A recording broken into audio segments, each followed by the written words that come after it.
여러분은 오늘 하루 챗GPT를 몇 번이나 사용하셨나요? 업무 메일을 쓸 때, 코드를 짤 때, 혹은 저녁 메뉴를 고를 때, 이제 AI는 우리 일상에서 빼놓을 수 없는 도구가 되었습니다. 그런데 만약 우리가 이 편리한 서비스를 사용할 때마다 정작 이 서비스를 만든 회사는 적자가 눈덩이처럼 불어나고 있다라면 믿으시겠습니까? 최근 공개된 여러 재무 보고서에 따르면 오픈 AI는 매출이 폭발적으로 성장하고 있음에도 불구하고 2026년에는 수십조 원에 달하는 손실을 기록할 가능성이 제기되고 있습니다. 심지어 2029년이 되어서야 겨우 흑자 전환을 기대할 수 있다는 분석도 나옵니다. 오늘 영상에서는 왜 이런 모순적인 상황이 벌어지고 있는지, 이것이 단순히 오픈 AI 한 기업의 문제인지 아니면 AI 산업 전체에 낀 거품의 신호인지 그 이면을 차분하게 분석해 보겠습니다. 대부분의 사람들은 챗GPT를 개발한 오픈 AI를 세계에서 가장 성공한 AI 기업으로 인식합니다. 실제로 이들은 역사상 가장 빠른 속도로 연 매출 100억 달러를 돌파한 기업이기도 합니다. 하지만 화려한 매출 성장 뒤에는 불편한 현실이 숨겨져 있습니다. 현재 오픈 AI는 막대한 운영 비용을 감당하기 위해 끊임없이 외부 투자를 유치해야만 생존할 수 있는 구조입니다. 이용자는 폭증하고 있지만 그만큼 비용도 기하급수적으로 늘어나고 있기 때문입니다. 핵심 질문은 이것입니다. 전 세계가 주목하고 수억 명이 사용하는 서비스인데 왜 돈을 벌지 못하는가? 이 상황을 비유하자면 마치 손님이 가득 찬 대형 카페와 같습니다. 문 밖까지 줄을 설 정도로 인기가 많지만 커피 한 잔을 팔 때마다 원두 가격과 전기세가 판매가보다 더 많이 나가서 팔면 팔수록 주인의 빚이 늘어나는 상황인 것입니다. 그렇다면 왜 이런 적자 구조가 만들어졌을까요? 크게 세 가지 이유가 있습니다. 첫 번째는 AI가 근본적으로 질문할수록 비용이 드는 서비스이기 때문입니다. 구글 검색은 미리 저장된 정보를 찾아오는 방식이라 비용이 매우 적게 듭니다. 하지만 생성형 AI는 질문 하나하나마다 거대한 GPU 컴퓨터를 가동해 실시간으로 연산을 수행합니다. 이것을 추론 비용이라고 하는데 여기에는 막대한 전기료와 서버 비용이 들어갑니다. 두 번째는 규모의 경제가 작동하지 않는다는 점입니다. 일반적인 소프트웨어는 한번 개발하면 사용자가 늘어날수록 이익률이 급격히 좋아집니다. 하지만 생성형 AI는 사용자가 늘어나면 그만큼 서버를 더 많이 돌려야 합니다. 매출이 늘어나는 속도만큼 비용도 같이 폭증하는 구조인 셈입니다. 세 번째는 가격을 올리기 어려운 시장 환경입니다. 이미 대중은 AI는 무료이거나 아주 저렴해야 한다는 인식에 익숙해져 있습니다. 게다가 엔스로픽이나 구글 같은 경쟁자들이 더 저렴한 가격을 제시하고 중국의 딥시크 같은 모델들은 가격 파괴를 주도하고 있습니다.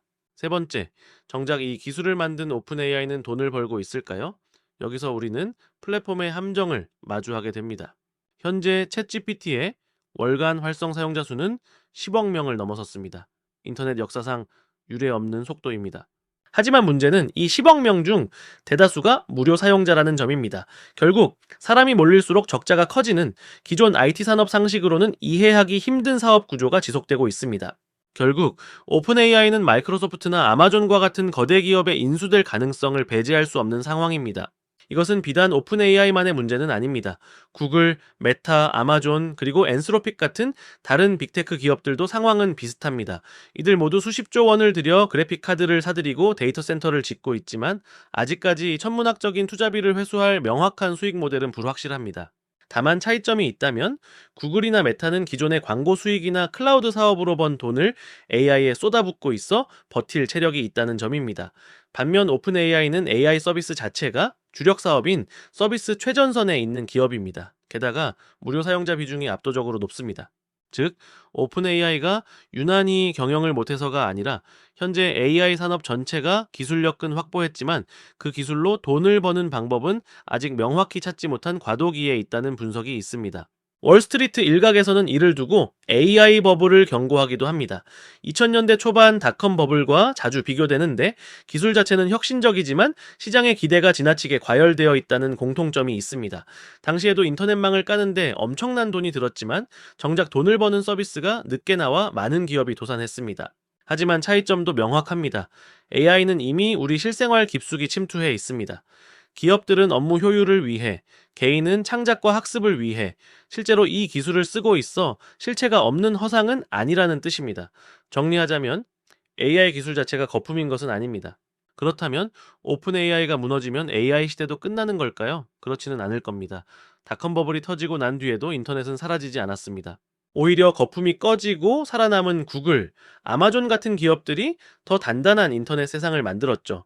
마찬가지로 지금의 과열된 투자가 진정되고 옥석 가리기가 시작되면 거품은 꺼지더라도 기술은 남을 것입니다. 깔아놓은 데이터 센터와 저렴해진 AI 모델 위에서 우리가 상상하지 못했던 진짜 혁신적인 서비스들이 태어날 수도 있습니다. 하지만 분명한 것은 지금 우리가 보고 있는 이 폭발적인 성장세가 영원할 수는 없다는 사실입니다. 2026년 무렵 기업들이 기대만큼의 수익을 내지 못하면 투자를 급격히 줄이는 투자의 절벽이 올 수도 있습니다. 그때가 되면 AI 산업은 차가운 겨울을 맞이하며 혹독한 구조조정을 겪게 될지도 모릅니다. 결론적으로 챗GPT는 돈을 벌고 있는가? 라는 질문에 대한 답은 아직 아니요, 오히려 쓸수록 손해를 보고 있습니다입니다.